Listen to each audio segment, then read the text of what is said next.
স্বাধীনতার শুরু থেকে এই পর্যন্ত যতবার আওয়ামী লীগ সরকার ক্ষমতায় আসছে, শেখ মুজিব থেকে শুরু করে সবাই শিক্ষা ব্যবস্থা ধ্বংস করেছে। শেখ মুজিব অটো পাস দেওয়া শুরু করেছে, তার ধারাবাহিকতা রক্ষা করেছে তার মেয়ে ফ্যাসিস্ট হাসিনা। অটো পাস দেওয়ার কোনো সুযোগ নাই। যখন যে কোনো পরিস্থিতি হোক না কেন, করোনা হোক আর যাই হোক, সেখানে অটো পাস দিলে শিক্ষার্থীর যে মেধা মনন, তার যে বিকাশ ঘটার কথা, সেটা বিকাশ না ঘটে সেটা বাধাগ্রস্ত হয়। আমরা দেখেছি গত 16 বছরে ফ্যাসিস্ট হাসিনার জামানায় শিক্ষা প্রতিষ্ঠানগুলোতে দলীয়করণ করা হয়েছে, একই সাথে পরীক্ষার আগে নকল সরবরাহ করা হয়েছে। কিন্তু আপনারা জানেন যে 2001 থেকে 2006 সাল পর্যন্ত বিএনপি যখন রাষ্ট্র ক্ষমতায় ছিল, বাংলাদেশের কোথাও কোনো নকল করার সুযোগ ছিল না। কেউ যদি নকল করেছে তাদেরকে কিন্তু শাস্তির আওতায় আনা হয়েছে, এক্সপেল করা হয়েছে। আজকেও বাংলাদেশের কোথাও নকলের কোনো খবর পাওয়া যায়নি।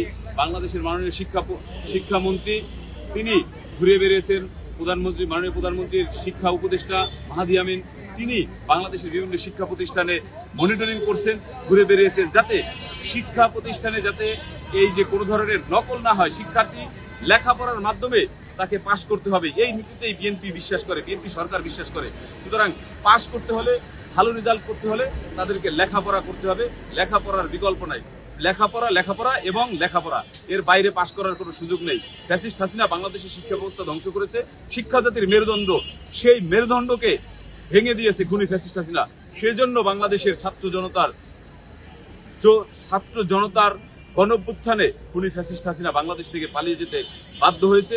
আজকে জুলাই মাস চলছে, এই আজকে যারা এসএসসি পরীক্ষা দিচ্ছে তারা কিন্তু 2024 সালে জুলাইয়ের গণঅভ্যুত্থানে অংশ নিয়েছে, এই বাংলাদেশের শিক্ষা ব্যবস্থাকে দুর্নীতিমুক্ত, নকল মুক্ত করার জন্য।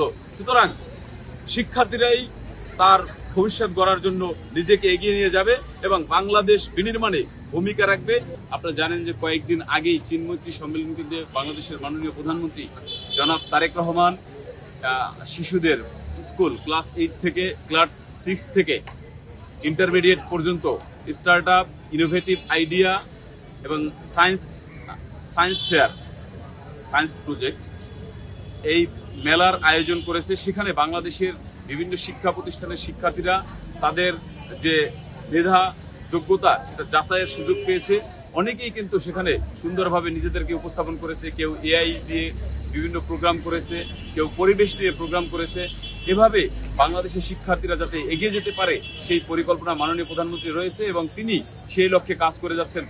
তারও কয়েকদিন আগে বাংলাদেশের সকল প্রাইমারি স্কুলের শিক্ষার্থীদেরকে নিয়ে প্রাইমারি শিক্ষার্থীদের গোল্ড কাপ অনুষ্ঠিত হয়েছে ফুটবল। তারা যাতে খেলাধুলার মধ্যে থাকে, খেলাধুলা মানুষের মেধা বিকাশের পাশাপাশি মনন ও সৃজনশীলতা বিকাশের সহায়ক শক্তি হিসাবে কাজ করে। সেজন্য আজকে যারা ইন্টারমিডিয়েট পরীক্ষা দিয়েছে তাদের প্রতি আমাদের শুভকামনা থাকবে।